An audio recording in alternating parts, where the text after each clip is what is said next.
इकाई 1 बेटी कविता। ध्यान से कविता सुनिए।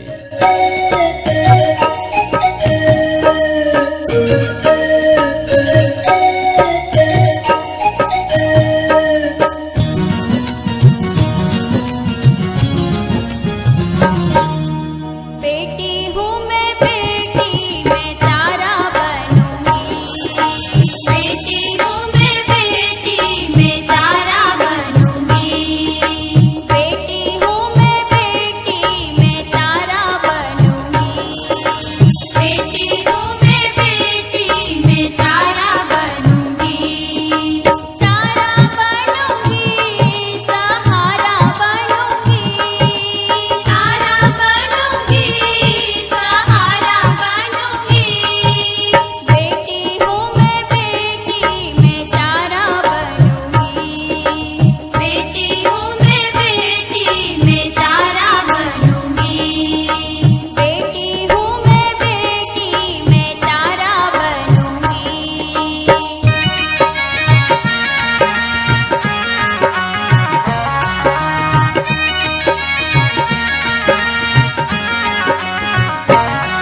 गगन पे चमके चंदा, मैं धरती पे चमकूंगी।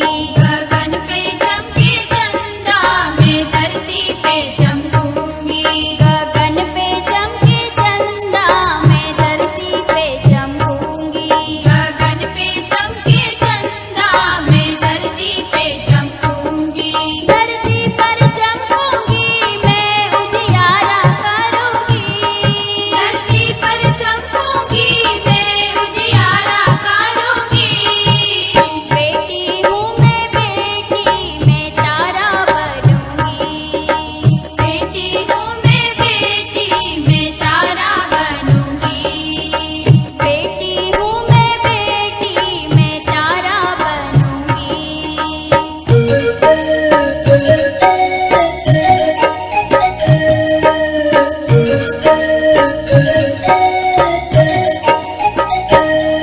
पढ़ूंगी लिखूंगी, मैं मेहनत करूंगी।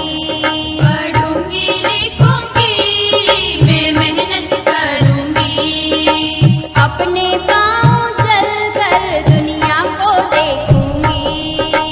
अपने पाँव चलकर दुनिया को देखूंगी।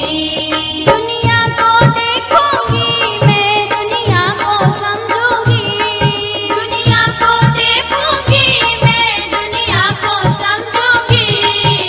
बेटी हूँ मैं, बेटी मैं सारा बनूंगी। बेटी हूँ मैं, बेटी मैं सारा बनूंगी। बेटी हूँ मैं, बेटी मैं सारा बनूंगी।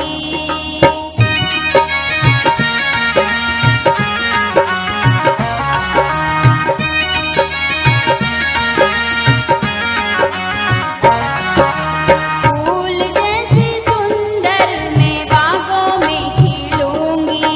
फूल जैसे सुंदर मैं बागों में खिलूंगी। तितली बनूंगी, मैं हवा को चूमूंगी। तितली बनूंगी, मैं हवा को चूमूंगी। हवा को चूमूंगी, नाचूंगी गाऊंगी। हवा को चूमूंगी, नाचूंगी गाऊंगी। बेटी हूँ मैं, बेटी मैं सारा बनूंगी। बेटी हूँ मैं, बेटी मैं सारा बनूंगी। सारा बनूंगी, सहारा बनूंगी। सारा बनूंगी, सहारा बनूंगी। बेटी हूँ मैं, बेटी मैं सारा बनूंगी। बेटी हूँ मैं, बेटी मैं सारा बनूंगी। बेटी हूँ मैं, बेटी मैं सारा बनूंगी। बेटी हूँ मैं, बेटी मैं सारा बनूंगी। बाल दोस्तों, आइए इन वाक्यों का अभ्यास करें। इन वाक्यों को ध्यान से सुनिए भाषा सज्जता। निम्नलिखित वाक्यों को ध्यान से पढ़िए और सुनिए। 1. मनाली साहसी बालिका थी। 2. बगीचे में सुंदर फूल खिले थे। 3. भारत ने श्रीलंका को 3 विकेट से हराया। 4. बाल्टी में थोड़ा सा पानी है। 5. वह आदमी जा रहा था। हाँ, तो दोस्तों आपने इन वाक्यों को सुना।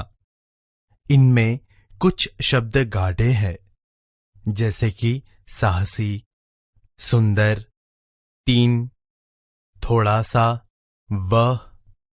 ये शब्द संज्ञा की विशेषता बताते हैं। मनाली कैसी लड़की है? मनाली साहसी लड़की है। यहां मनाली के साहस की विशेषता की बात है। उसी प्रकार हर एक वाक्यों को पढ़िए। फूल सुंदर, सुंदरता फूल की विशेषता है। विकेट 3, भारत की जीत, विकेट की संख्या 3। पानी थोड़ा सा, पानी कितना? थोड़ा सा। आदमी वह, उसी आदमी की बात है। अर्थात जो शब्द संज्ञा की विशेषता बताते हैं उन्हें विशेषण कहा जाता है।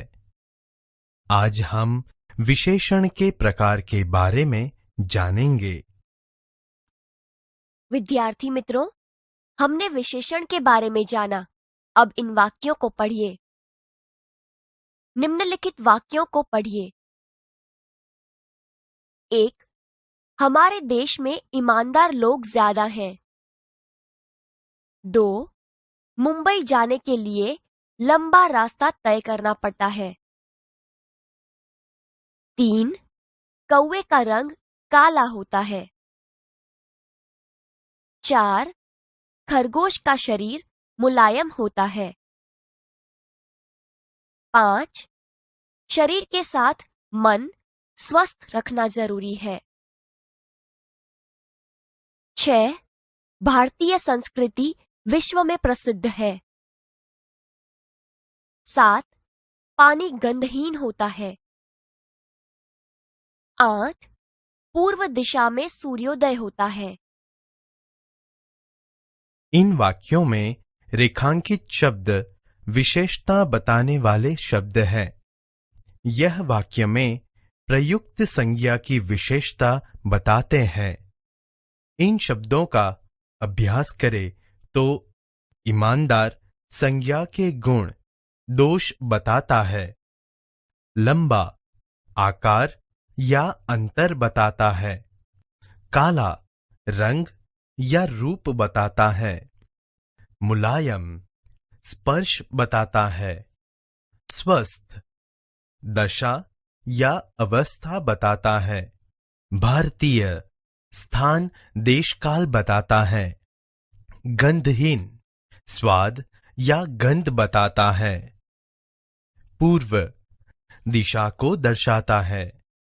अर्थात जिस शब्द से संज्ञा के गुण, दोष, आकार, रंग रूप, स्पर्श, दशा अवस्था, स्थान, देश, काल, स्वाद, गंध और दिशा का बोध होता हो उसे गुणवाचक विशेषण कहते हैं। इतना जानिए। गुणवाचक विशेषण संज्ञा या सर्वनाम शब्दों की निम्नलिखित विशेषताओं का बोध कराता है। 1. गुण, दोष। ईमानदार, बुद्धिमान, चतुर, योग्य, अच्छा, बुरा, बेईमान, दुष्ट, क्रूर, आलसी, अयोग्य, पापी आदि। 2. आकार, गोल, चौड़ा, लंबा, पतला, छोटा, मोटा, वर्गाकार, तिकोना आदि। 3 रंग रूप सफेद, काला, पीला, सांवला, गोरा, मैला, चमकीला आदि। 4 स्पर्श कोमल, कठोर, खुरदरा, चिकना, मुलायम आदि। 5 दशा अवस्था स्वस्थ, कमजोर, बीमार, दुर्बल, रोगी, बूढ़ा, युवा आदि। 6 स्थान देशकाल ग्रामीण, प्राचीन, भारतीय, शहरी, जापानी, पंजाबी आदि। 7 स्वाद गंध मीठा, खट्टा, चटपटा, कड़वा, फीका, तीखा आदि। 8 दिशा पूर्व, पश्चिम, उत्तर, दक्षिण आदि। मित्रों, अब इन वाक्यों को ध्यान से पढ़िए और सुनिए। निम्नलिखित वाक्यों को पढ़िए। 1 प्रयाग 3 नदियों का संगम स्थान है। 2 आज केवल आधा लीटर दूध चाहिए। 3 गौरव तीसरी कक्षा में पढ़ता है।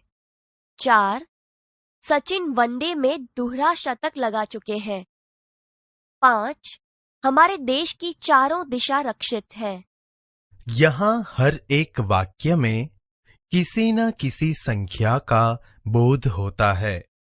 जैसे कि नदियां 3 जो संख्या दर्शाता है, दूध आधा लीटर जो मात्रा दर्शाता है, कक्षा तीसरी जो क्रम दर्शाता है, शतक दोहरा जो आवृत्ति दर्शाता है, दिशा चारों जो समूह दर्शाता है।